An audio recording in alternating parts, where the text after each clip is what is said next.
Thank you very much. Brothers and sisters, according to the estimates of the police force here, we have 55,000 demonstrators. What that usually means, with all respect to our friends from the police force, is that we have very close to 100,000 demonstrators. So thank you very, very much, everyone. And letting us know that they're with us. And we're very pleased and privileged today to have two really important people here. Low-key from Mongrel and Drew McConnell from Baby Shambles. Brothers and sisters, make some noise if you love Palestine!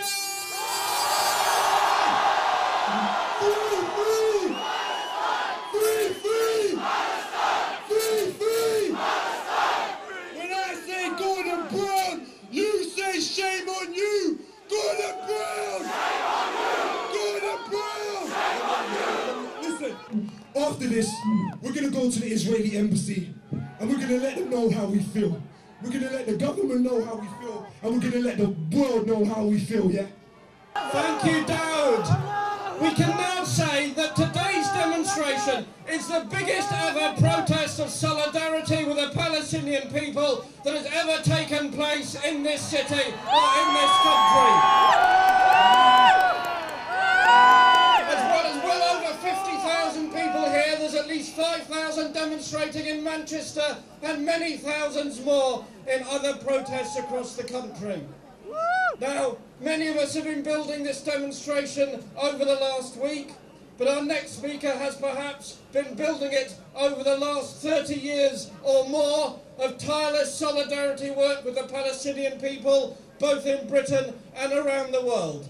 He has taken that message of justice, of struggle against imperialism, into the House of Commons, onto the airwaves of London, on the streets of Bethnal Green, to the corridors of the United States Senate. Please welcome George Galloway, MP.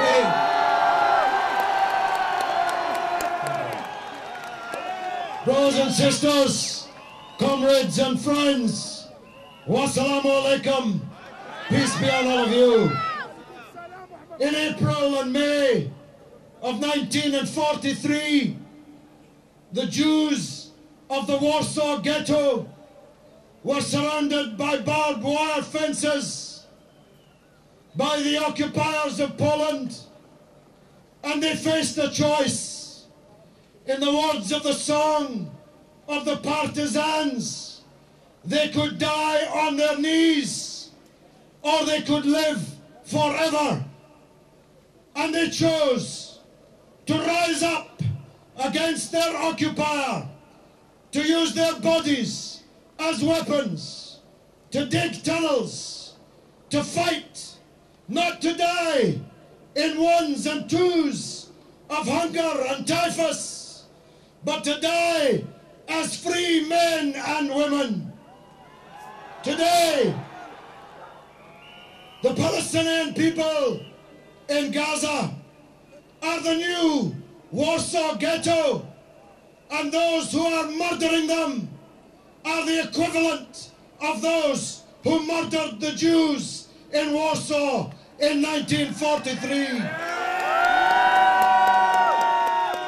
I'm going after this to the Israeli embassy, where I've been every day this week. But yesterday, I was at the embassy of Egypt, and I want to say that there are many governments responsible for this great crime in Palestine. But the dictatorship of Hosni Mubarak is jointly responsible for the murder of every Palestinian who's died these last 2 years. When he was embracing Livni as the bombs were falling, when he locked the border at Rafah, he became an international criminal and an outlaw of the Arab world.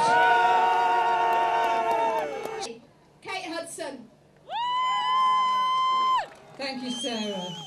Today we mourn the loss of hundreds of innocent civilians killed in Gaza, thousands wounded in Gaza as a result of the indiscriminate bombardment by the Israeli Air Force.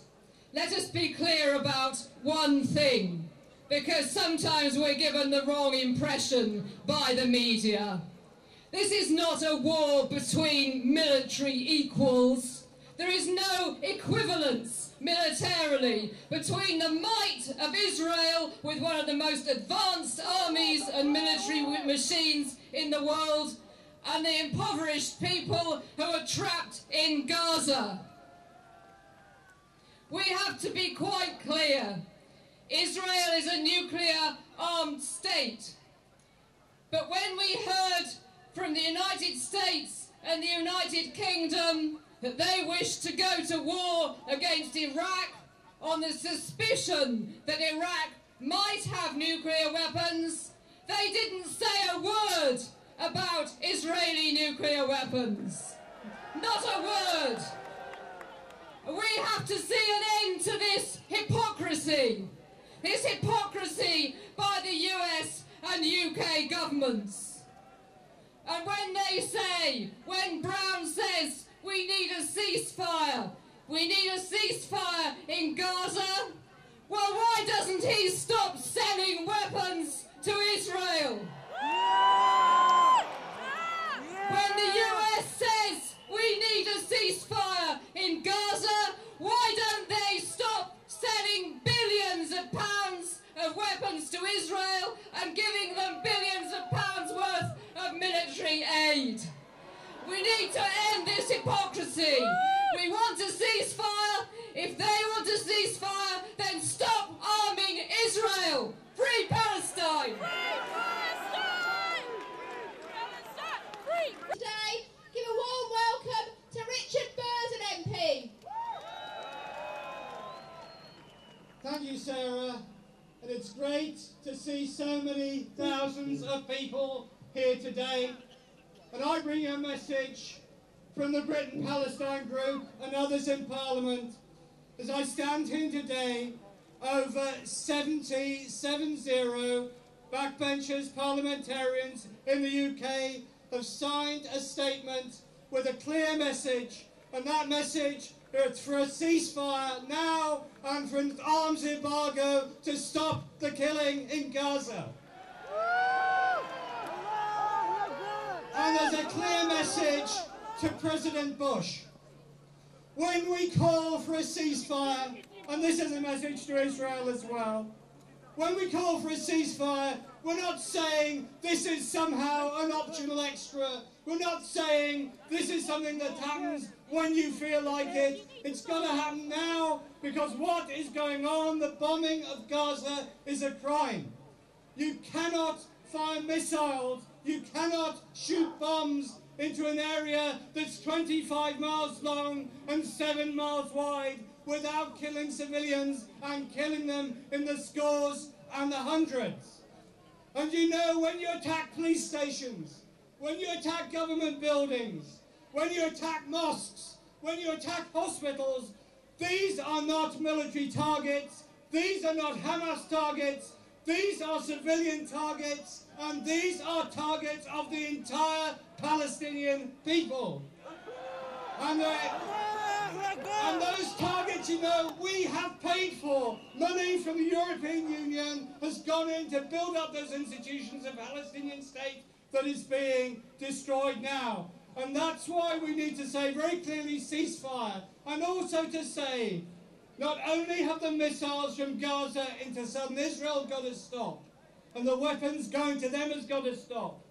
It's about time we said to the United States and to other countries that the F-16 fighters that are attacking Gaza were built in the States. So as well as a ceasefire, we say arms embargo now, stop the killing, end the occupation, and free Palestine.